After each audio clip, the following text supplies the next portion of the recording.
오늘 거룩한 주님의 날 이렇게 믿음으로 주님 앞에 나와 예배하고 하나님의 귀한 음성 듣는 여러분들에게 하나님의 크신 은혜와 축복이 임하기를 간절히 축원합니다. 우리는 살아가면서 많은 결심을 합니다. 특별히 신앙생활을 하면서 하나님의 뜻을 이루기 위하여 결심하는 일들이 많이 있습니다. 올 한 해 2025년도 시작하면서 우리는 많은 결심을 하였습니다. 올해는 하나님의 말씀을 많이 들어야지, 올해는 하나님의 말씀을 많이 읽어야지, 기도하고 전도하고 하나님이 맡겨주신 그 사역들을 온전하게 열심히 잘 감당해야지, 믿음 안에서 결단하는 그런 모습들이 많이 있었죠. 여러분들은 어땠었습니까? 올 한 해 시작하면서 여러 가지 이런저런 일들 많이 결심하셨지 않았습니까? 그런데 이제 올해도 2주밖에 남지 않았습니다. 한번 여러분들이 결심한 거 돌아보시기를 바랍니다. 여러분들이 올 한 해를 시작하면서 정말 믿음 안에서 결심한 그런 많은 일들 온전하게 다 이루셨습니까? 아니면 믿음으로 우리가 그 결심대로 산다고 그렇게 했으면서도 그 결심의 모습들이 무너진, 지키지 못하고 무너진 그런 것들이 훨씬 더 많았습니까? 대부분의 많은 성도들의 모습에는 정말 그 결심대로 살아간 것보다 그 결심대로 살아가지 못하고 그 결심이 무너지고 때로는 포기한 그런 일들이 더 많지 않은가, 이런 생각을 해봅니다. 왜 우리가 믿음으로 살기를 원했는데 그렇게 믿음으로 각오하고 결단하고 결심하며 그 결심한 대로 살아가기를 원했는데 왜 우리의 결심이 그렇게 쉽게 무너지는 것일까? 그런데 그 모습은 우리의 모습만이 아닙니다. 성경 말씀 가운데 보면 제자들의 모습 가운데서도 그들이 결심한 결심대로 온전하게 행하지 못하고 그 결심이 무너지고 포기된 그런 일들이 얼마나 많은지 모릅니다. 제자들의 그 모습을 가만히 살펴보게 되면 우리가 이렇게 믿음으로 산다고 하면서도 매 순간마다 또는 매년마다 우리가 믿음으로 결단하며 그렇게 살기를 원한다고 하면서도 그 결심들이 쉽게 무너지고 또 우리의 모습에서 왜 그 결심대로 살아가지 못하는가 라고 하는 것을 우리는 발견할 수 있게 됩니다. 제자들에게서 나타난 그 모습은 지금 여기 믿음으로 살아가는 우리 성도들의 모습이기도 하기 때문에 그렇습니다. 오늘 본문 말씀 가운데도 보면 이런 말씀이 기록되어 있습니다. 예수님께서 인자가 많은 고난을 받고 장로들과 대제사장들과 서기관들에게 버림받아 죽임을 당하고 제3일에 살아나야 하리라, 이렇게 말씀을 합니다. 그리고 이렇게 말씀을 하시지요. 나를 따라오려거든 자기를 부인하고 날마다 제 십자가를 지고 나를 따를 것인지라. 누구든지 제 목숨을 구원하고자 하면 잃을 것이요 누구든지 나를 위하여 제 목숨을 잃으면 구원하리라, 이렇게 말씀을 하십니다. 예수님께서 이 말씀을 하신 그 이유는 무엇이겠습니까?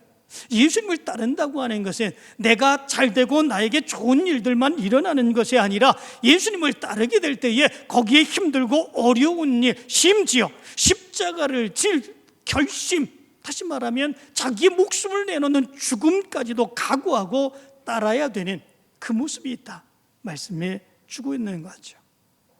예수님의 이 말을 듣고 제자들은 어떻게 했습니까? 우리들이 잘 알고 있는 것처럼 제자들도 결심을 하지요. 예수 그리스도를 따르겠다고 행하게 됩니다. 그러나 결국 제자들의 모습에서는 그 결심을 이루지 못하고 그 결심을 무너뜨리고 그리고 포기하게 되는 이런 모습들이 나타나게 되는 것을 보게 됩니다.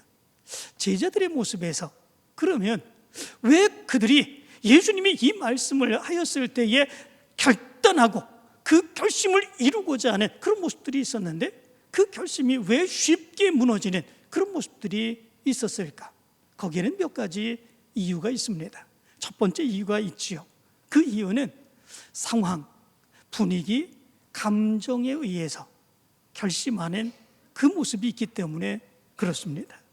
마태복음 26장의 말씀 가운데 보면 예수님께서 유월절 만찬을 하시며 이렇게 말씀하십니다.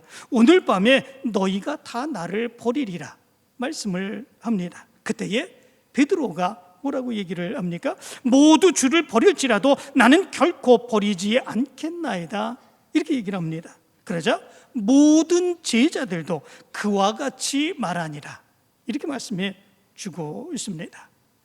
제자들 그리고 모든 다른 제자들 분위기로 감정으로 예수님이 말씀하시자 그렇게 결심했다라고 하는 것을 이야기해 주고 있는 것을 보게 되죠. 그 상황 가운데서 그렇게 말하지 않을 제자가 어디 있겠습니까? 그렇게 하지 않겠다고 하는 그런 제자를 보면 다른 제자들이 다 이상한 사람이라고 볼 수 있는 그런 모습들이 있겠지요.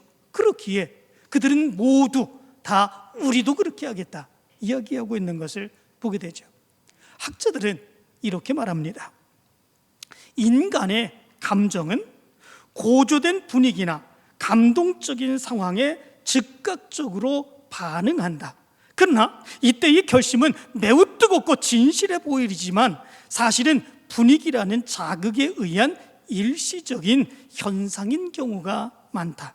그래서 상황이 변하고 감동이 사라지게 되면 그 결심을 자연스럽게 포기한다.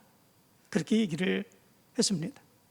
분위기로 결심하면 또 여러 가지 상황과 형편에 의해서 감정적으로 결심하는 그런 모습들이 있으면 그 상황 그리고 그런 모습들이 사라지게 되면 쉽게 금방 포기하게 되는 그 모습이 나타나게 된다라고 하는 거죠. 베드로가 내가 주와 함께 죽을지언정 주를 부인하지 않겠나이다 이렇게 얘기를 했습니다. 그러자 제자들도 모든 제자들도 그와 같이 말하니라 말씀하고 있죠. 그때의 그런 결심을 베드로와 그 모든 제자들이 다 결심했을 때 그 상황의 모습이 어떠합니까? 예수님이 그들과 함께 계셨습니다. 그들의 모든 제자들도 함께 있었습니다. 그리고 그때의 예수님의 상황의 모습은 바로 죽어야 되는 그런 상황이 아닙니다. 많은 사람들이 공격하고 어려움을 당하는 그런 상황이 아닙니다. 예수님과 함께 유월절 만찬을 나누게 되는 그런 상황입니다. 그런 상황 가운데서 예수님께서 그렇게 얘기할 때에 누가 나는 못하겠습니다 얘기할 수 있겠습니까? 한 제자가 내가 주와 함께 죽을지언정 주를 부인하지 않겠나이다 얘기했을 때 다른 모든 제자들도 다 그렇게 얘기할 수 있는 것, 그거는 당연한 그런 모습이죠. 하지만 제자들의 모습에 생명의 위협이라는 공포의 상황이 닥쳤을 때 그들의 상황의 모습은 완전하게 달라진 것을 보게 됩니다. 이 모습은 순식간에 그들의 결심이 무너질 수 있는 그런 상황임을 얘기해 주고 있죠. 출애굽한 이스라엘 백성들의 모습도 마찬가지인 것을 보게 됐죠. 출애굽한 이스라엘 백성들 얼마나 엄청난 하나님의 역사를 체험했습니까? 바로의 학대 가운데서 살아갔던 이스라엘 백성들, 그러나 하나님의 능력으로 이스라엘 백성들은 출애굽할 수 있게 되었습니다. 그렇지만 출애굽하는 그런 과정 가운데서 앞에는 홍해가 놓여 있습니다. 뒤에서는 변심한 바로와 그의 군사들이 쫓아오고 있는 그런 모습들이 있었습니다. 이스라엘 백성들은 꼼짝없이 죽을 수밖에 없는 그런 상황 가운데 있었던 거죠. 그러나 하나님께서 동풍을 불게 하시고 홍해를 가르시고 이스라엘 백성들을 그 홍해를 건너게 하시는 놀라운 역사가 일어나게 되었습니다. 그 뒤를 따르는 애굽의 군사들은 그 홍해에 수장되어 버리는 이런 엄청난 역사가 일어나게 되었지요. 엄청난 하나님의 역사를 체험한 이스라엘 백성들, 그 감격을 가지고 어떤 고백을 합니까? 출애굽기 15장 2절의 말씀을 보면 이렇게 고백을 합니다. 여호와는 나의 힘이요 노래시며 나의 구원이시로다. 그는 나의 하나님이시니 내가 그를 찬송할 것이요 내 아버지의 하나님이시니 내가 그를 높이리로다. 이스라엘 백성들은 이렇게 고백합니다. 하나님이 나의 하나님이십니다. 하나님이 나를 구원해 주셨습니다. 나는 날마다 하나님만 찬양하며 살아가겠습니다 라고 하는 거 아니겠습니까? 그 엄청난 하나님의 능력의 역사를 보며 그 능력의 역사를 체험한 이스라엘 백성들 모두가 그렇게 찬양하고 있습니다. 바로 그 모습 가운데서 우리는 영원히 하나님만 섬기며 하나님을 찬양할 것입니다, 이렇게 결단하고 결심하는 그 모습이 있는 것을 보게 됩니다. 그러나 그들의 삶의 상황이 금방 바뀌게 되죠.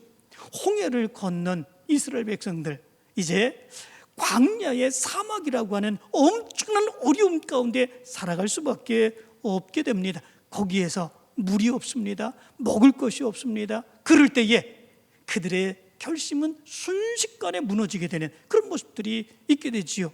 하나님을 향해서 원망합니다. 하나님이 정말로 살아계신가? 하나님이 정말 우리의 하나님인가? 악한 하나님으로 하나님을 원망하는 그 모습이 이스라엘 백성들에게 있었던 것을 보게 되지요. 얼마 전까지만 해도 그렇게 결심하며 영원히 하나님은 우리 하나님이십니다, 우리가 영원히 하나님을 찬양할 것입니다, 그렇게 결심하며 찬양했던 이스라엘 백성들이 상황이 바뀌게 되다 보니까 금방 그 결심한 것들을 잃어버리고 그리고 하나님을 원망하는 그 모습이 나타나게 된 것을 보게 됩니다. 상황과 분위기, 감정에 의해서 결심하게 되면, 보상이 주어지지 않으면, 상황이 악화되게 되면 그 결심은 금방 포기하게 되거나 무너지게 될 수밖에 없습니다. 그래서 어떤 사람은 이렇게 얘기했습니다. 환경이 좋아지면 신앙도 좋아지고 환경이 나빠지면 신앙도 나빠지는 것은 신앙이 아니라 기분이다, 이렇게 얘기를 했습니다. 다시 한번 들어보시기를 바랍니다. 환경이 좋아지면 신앙도 좋아지고 환경이 나빠지면 신앙도 나빠지는 것, 그것은 신앙이 아니라 기분이다. 그렇지 않습니까? 우리가 우리의 감정, 우리의 기분에 의해서 야 정말 하나님이 살아계시다, 하나님이 역사하시다, 나는 영원히 하나님만 섬길 것이다, 이렇게 결심하는 그런 모습 가운데서 상황이 순식간에 바뀌어지게 되다 보니까 나를 구원해 주신 그 하나님은 보이지 않습니다. 나에게 역사해 주신 그 하나님은 보이지 않습니다. 그리고 왜 하나님은 나에게 이런 역사를 보여주시지 않느냐고 순식간에 원망하는, 불평하는 이런 모습들이 나타납니다. 이거는 신앙이 아니라 기분입니다. 그건 그냥 감정이죠. 우리 신앙의 모습은 어떠해야 되는 것입니까? 하나님은 살아계신 하나님이십니다. 하나님은 역사하시는 하나님이십니다. 우리가 어떤 상황에 있든지 하나님은 우리를 붙드시고 인도해 주십니다. 그런 믿음을 가지고 어떤 어려움과 힘든 것 가운데서도 오직 하나님만 바라보며 믿음으로 나가는, 그리고 결단한 대로 그 뜻을 이루기를 원하며 나가는 그 모습이 우리의 모습에서 신앙이 되어야 되죠. 여러분들의 신앙이 이런 신앙이 되기를 간절히 축원합니다. 감정적으로 결심하거나 다른 사람들이 다 하니까, 분위기가 그러니까 나만 안 하면 또 이상한 사람이 되니까 나도 하겠다고 해야지, 이렇게 해서 결심하는 그 모습이 되지 않기를 원합니다. 그렇게 결심하게 되는 그 모습이면 순식간에 무너질 수밖에 없게 됩니다. 우리의 결심이 쉽게 무너지게 되는 두 번째 이유가 있습니다. 그것은 기도하지 않기 때문에 그렇습니다. 정말 우리가 믿음 안에서 결단하고 결심한 그 이후에 우리는 기도할 수 있어야 되죠. 나의 연약함이 더 크면 그럴수록 더 기도할 수 있는 그런 모습들이 있어야 되지 않겠습니까? 내가 정말 연약합니다. 감당할 수 있는 능력이 되지 않습니다. 그런데 되게 해야 되겠습니다. 정말 하나님의 영광을 위하여 그 일을 감당하고 싶습니다. 그러면 더 열심히 하나님께 맡기고 의지하며 기도할 수 있는 그런 모습들이 있어야죠. 하나님, 내가 이 일을 감당하기를 원합니다. 하나님의 뜻을 이루기 위하여 감당하기를 원합니다. 하나님이 나에게 능력 주시기를 원합니다. 때로는 하나님의 뜻을 깨닫지 못하여 믿음의 확신을 갖지 못할 때도 있습니다. 하나님, 하나님께서 나로 하여금 이 결심을 하게 하신 이유가 무엇입니까? 하나님 깨달아 주시기를 원합니다. 하나님 깨닫게 해주시기를 원합니다. 기도할 수 있어야 되는 거 아니겠습니까? 더 연약한 그런 모습들이 있으면 하나님의 역사를 이루고 하나님의 영광을 드러내기 위해서 우리가 더 많이 기도할 수 있는 그런 모습들이 있어야 되는 거 아니겠습니까? 그럴 때 우리가 결심한 일들에 하나님은 도우십니다. 하나님은 역사해 주십니다. 그리고 그 일들은 내 일이 아니라 하나님의 역사가 되는 놀라운 역사가 나타나게 되는 것입니다. 기도를 멈추면 우리의 결심은 오직 우리의 힘과 능력에만 의지하게 됩니다. 그러면 쉽게 무너질 수밖에 없는 그런 모습들이 있죠. 때로는 우리가 결심한 것, 이거는 기도하지 아니하고 하나님을 의지하지 않고도 내 힘으로 얼마든지 이 결심들을 이루어갈 수 있다, 이렇게 생각하면 곧 그 결심들은 교만이 됩니다. 그리고 하나님을 의지하지 않고 내 마음대로 내 생각대로 행해 나가는 이런 모습들이 되게 되지요. 이 모습이 있을 때, 거기에는 어려움 있고 힘든 일이 있을 때는 금방 또 무너질 수밖에 없는 그런 모습들이 나타나게 되고 하나님의 영광을 가리우게 되는 이런 모습들이 나타나게 되는 것을 보게 됩니다. 누가복음 22장의 말씀 가운데 보면 이런 말씀이 기록되어 있죠. 예수님께서 이제 십자가를 지시는 바로 그 고통을 앞에 두고 감람산, 특별히 겟세마네 동산에 제자들을 데리고 가셔서 기도하기를 원하십니다. 제자들에게 기도하기를 요구하시지요. 그리고 돌 던질 만큼 나아가서 예수님이 이렇게 기도를 하십니다. 아버지여, 만일 아버지의 뜻이거든 이 잔을 내게서 옮기시옵소서. 그러나 내 원대로 마시옵고 아버지의 원대로 되기를 원하나이다. 이때에 예수님의 기도의 모습이 얼마나 간절한지를 성경은 이렇게 기록하고 있습니다. 힘쓰고 애써 더욱 간절히 기도하시니 땀이 땅에 떨어지는 빗방울 같이 되더라, 이렇게 말씀해 주고 있습니다. 그리고 기도가 마친 뒤에 예수님은 제자들에게 다가오시죠. 그러나 제자들은 예수님이 함께 기도로 돕기를 원하시는 그런 모습들이 있었는데 기도하지 아니하고 피곤하여 자게 되는 그런 모습들이 있게 되죠. 예수님은 그들을 책망하십니다. 그리고 이렇게 말씀을 하시죠. 어찌하여 자느냐, 시험에 들지 않게 일어나 기도하라.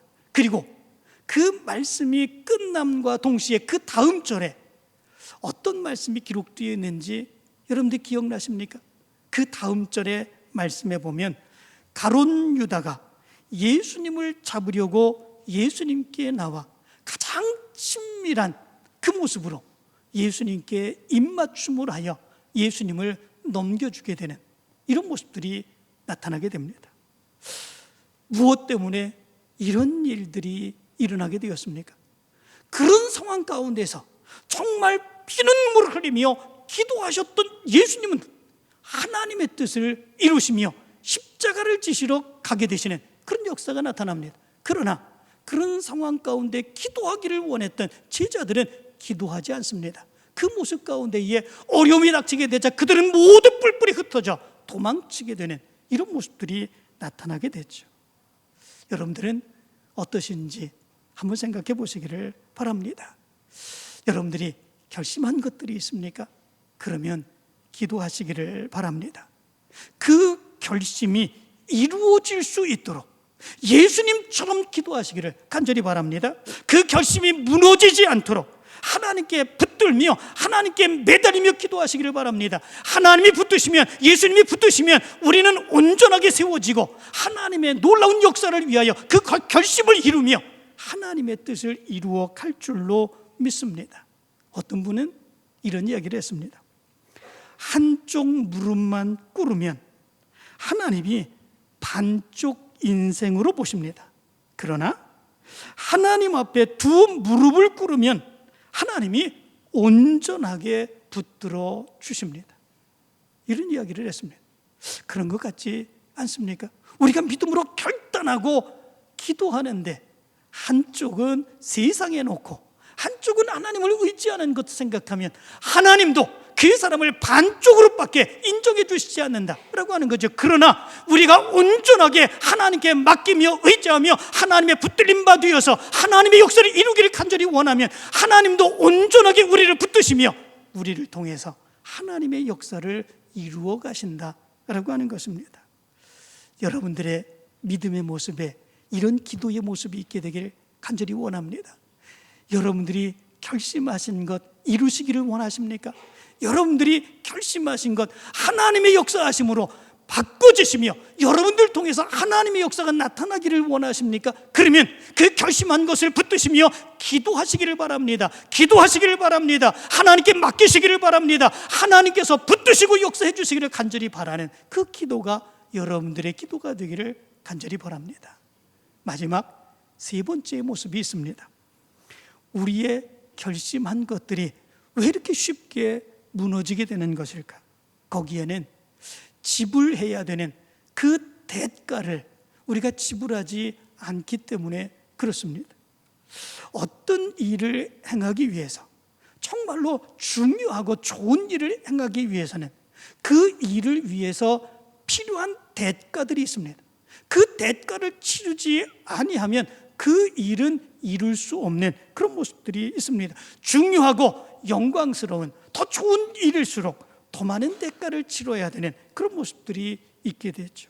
누가복음 9장 57절부터 62절까지의 말씀을 보면 예수님께서 길 가실 때에 어떤 사람이 이렇게 말합니다. 어디로 가시든지 나는 따르리이다.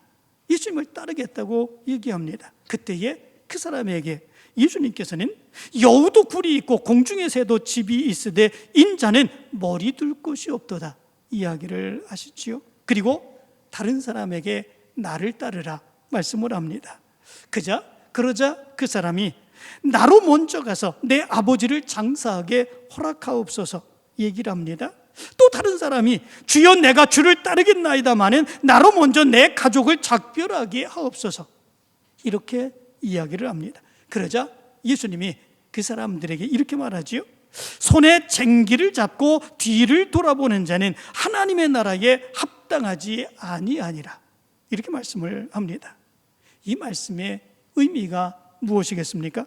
예수님을 따르기로 결심한 사람들은 예수님과 함께 고난도 각오하고 세상의 환락과 이별하고 오직 자기의 희생과 고통과 대가를 치를 결심을 하고 예수 그리스도를 따를 수 있는 그 모습이 있어야 된다. 예수님이 말씀해 주고 있는 거죠. 그러나 대부분의 많은 사람들이 그 대가는 생각하지 않습니다. 영광만 생각하죠. 축복만 생각하죠. 좋은 일이 일어나기만을 원하죠. 예수님을 따르면 예수님으로 인하여 내가 이런 것을 얻을 수 있겠지, 높은 자리에 앉을 수 있겠지, 제자들처럼. 아니면 내가 문제로 생각하는 그 문제들이 다 해결될 수 있겠지, 그것만 생각하는 그런 모습들이 있게 됩니다. 그리고 예수님을 따르며 예수님의 역사를 이루기 위하여 치러야 될 대가, 그런 것들은 전혀 생각하지 않는 그런 모습들이 있게 되죠. 마태복음 13장 44절부터 46절을 보면 이런 말씀이 기록되어 있습니다. 우리가 잘 아는 그런 말씀이 있죠. 천국은 마치 밭에 감추인 보화와 같으니 사람이 이를 발견한 후 숨겨두고 기뻐하며 돌아가서 자기의 소유를 다 팔아 그 밭을 사느니라. 또 천국은 마치 좋은 진주를 구하는 장사와 같으니 극히 값진 진주 하나를 발견하며 가서 자기의 소유를 다 팔아 그 진주를 사느니라. 이렇게 말씀을 합니다. 밭에 감추인 보화, 극히 값진 진주, 그것들이 귀하면 귀할수록 그것을 소유하기 위해서 어떻게 한다는 것입니까? 그 대가를 치루어야 된다라고 하는 거죠. 그것이 좋으면 좋을수록 그 대가를 치르는 거 두려워하지 않습니다. 그것 때문에 염려하지 않습니다. 오히려 자기의 모든 것을 다 팔아 그것을 사게 되는 그런 모습들이 있게 됩니다. 무엇 때문에 그렇습니까? 조금도 아깝지 아니하고 내가 가진 그것들보다도 그것이 더 좋기 때문에 그렇습니다. 그것을 행함으로 인하여 오히려 더 귀한 것을 얻을 수 있기 때문에 그렇습니다. 대가를 치른다고 하는 것이 바로 그렇습니다. 그것을 파는 것은 힘들고 어려운 모습들이 나타날 수도 있지만, 그러나 그것으로 인하여 더 좋은 것, 더 귀한 것을 내가 소유할 수 있기에 그것을 행하는 것을 조금도 두려워하지 않는 이런 모습들이 있게 되는 것이죠. 우리의 믿음의 모습도 이런 모습을 가져야 되는 거죠. 내가 결심한 것들이 있습니다. 그런데 결심하고 그 일을 이루는 것이 나에게 어느 정도로 생각하는가, 그게 정말로 귀하고 그것이 정말 좋은 것이라고 생각하는가, 그러면 그것을 위해서 애쓰고 수고하고 그리고 열심히 사역을 감당하는 것, 그게 조금도 힘들지 않습니다. 그것이 조금도 어렵지 않습니다. 오히려 그것을 행하는 그 일이 더 큰 기쁨이 되는 그런 모습들이 있죠. 왜 그렇습니까? 그것으로 인하여 얻는 것들이 더 크기 때문에 그렇습니다. 이 모습이 우리의 믿음의 모습에서 기억되어야 됩니다. 오늘 우리가 성전에 나와서 예배를 드립니다. 이 예배를 드리는 것도 철저한 자기의 희생이 없으면, 자기의 대가를 치름의 모습이 없으면 이런 모습도 행하기 어려운 그런 모습들이죠. 정말 예배를 드리는 일에 자기의 희생, 자기의 헌신, 이 모습이 얼마나 많이 들어갑니까? 그냥 나와서 그냥 예배만 드리는 것이 결코 아니죠. 이 예배 드림을 위하여 자기 시간을 내어놓는 거 아니겠습니까? 바로 이 예배 드림을 위하여 자기가 해야 되는 많은 일들 내려놓아야 되는 거 아니겠습니까? 피곤한데도 나와야 되는 거 아니겠습니까? 정말 일주일 내내 직장에서 열심히 일하고 주일날은 좀 편히 쉬는 그런 모습들이 있으면 좋은데, 그러나 그럼에도 불구하고 그 피곤함에도 불구하고 하나님의 성전에 나와 예배하는 그런 모습들이 있지 않습니까? 하나님의 성전에 나와서 예배 드리지 않으면 세상 사람들처럼 더 많은 물질을 버릴 수도 있는 그런 모습들이 있지 않습니까? 그러나 그럼에도 불구하고 그것을 포기하고 내가 하나님 앞에 나와 예배를 드리는 이런 모습들이 있는 거 아니겠습니까? 무엇 때문에 그렇습니까? 예배하는 그 모습이 하나님께 더 큰 영광이 되며 하나님께서 기뻐하시며 예배 드리는 그 사람들을 하나님이 보시고 축복해 주심을 믿기 때문에 그렇습니다. 그것이 내 삶의 그것보다 더 귀하게 여기기 때문에 그렇습니다. 그렇기에 그런 것들도 아무것도 아무렇게 생각하지 아니하고 포기하고 희생하고 헌신하는 것이죠. 그런 헌신과 희생, 그 대가가 없으면 예배도 온전하게 드릴 수 없는 그 모습이 있죠. 오늘 우리가 감당하는 사역도 마찬가지의 모습을 갖습니다. 오늘 오후에 우리 교회가 뭘 하는지 아시죠? 예, 성탄 축제를 행합니다.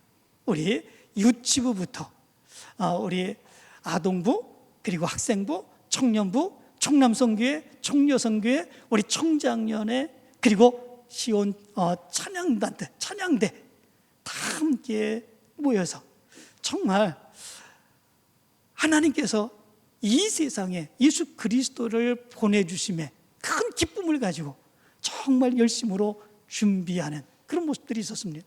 어제 저녁에 이들 모두 나와서 다 그렇게 각기 열심히 준비하고 연습하는 그런 모습들이 있었습니다. 시간이 많아서 그 일을 행하는 것입니까? 아니죠. 정말 어쩔 수 없어서 그 일을 행하는 것입니까? 그것이 아니지요. 귀하기 때문에 그렇습니다. 정말 이 일을 감당한다고 하는 것이 귀하기에 귀하고, 이 일을 통해서 하나님이 기뻐하시며, 이 일을 통해서 우리 교회가 온전하게 서며, 이 일을 통해서 우리 모든 성도들이 함께 기뻐하며 하나님의 크신 역사를 이루어갈 수 있다라고 하는 그 믿음 가운데에 시간이 없어도 피곤하도 그럼에도 불구하고 연습하여서 창피도 무릅쓰고 그럼에도 불구하고 기쁨 주기 위해서 연습하는 그 모습이 있지 않습니까? 이 모습이 희생입니다. 이 모습이 대가를 치르는 일입니다. 이 모습으로 인하여 우리가 결심한 결심들이 이루어지며 하나님이 이루시고자 하신 놀라운 역사가 이루어지는 것이지요. 여러분들에게 이런 기쁨이 있게 되길 간절히 축원합니다. 여러분들이 결심하셨으면 그 결심들을 이루시기 위해서 최선을 다해서 헌신하고 희생하고 결단하며 그 수고의 대가를 치르시기를 바랍니다. 그러면 결심들은 무너지지 않습니다. 여러분들을 통해서 하나님의 놀라운 역사들이 이루어질 수 있게 될 것입니다. 이제 우리는 2025년도 2주밖에 남지 않았습니다. 이제 2주를 남겨두고 있습니다. 여러분들이 올 한 해에 결심했던 그 결심들이 어떠했는지 오늘 말씀에 비추어 보면서 생각해 보시기를 바랍니다. 그리고 기도하시기를 바랍니다. 그리고 나머지 2주 있는 동안에 믿음으로 또다시 내년 2026년도를 위해서 기도해 보시기를 바랍니다. 결단해 보시기를 바랍니다. 하나님, 내가 분위기와 감정에 의해서 결단하는 것이 아니라 결심하는 것이 아니라 하나님의 능력에 맡깁니다. 하나님의 역사를 이루기를 원합니다. 하나님께서 저희들을 붙들어 주시기를 원합니다. 그래서 저희들의 마음속에 결심할 수 있도록 허락해 주시고 이 결심을 이루기 위해서 애쓰고 수고하고 대가를 치르며 하나님의 역사를 이루어갈 수 있도록 인도해 주시기를 원합니다. 내년도에는 더 많은 하나님의 역사가 나를 통해서 이루어질 수 있도록 인도하여 주옵소서. 기도할 수 있는 여러분들의 모습이 되길 간절히 축원합니다.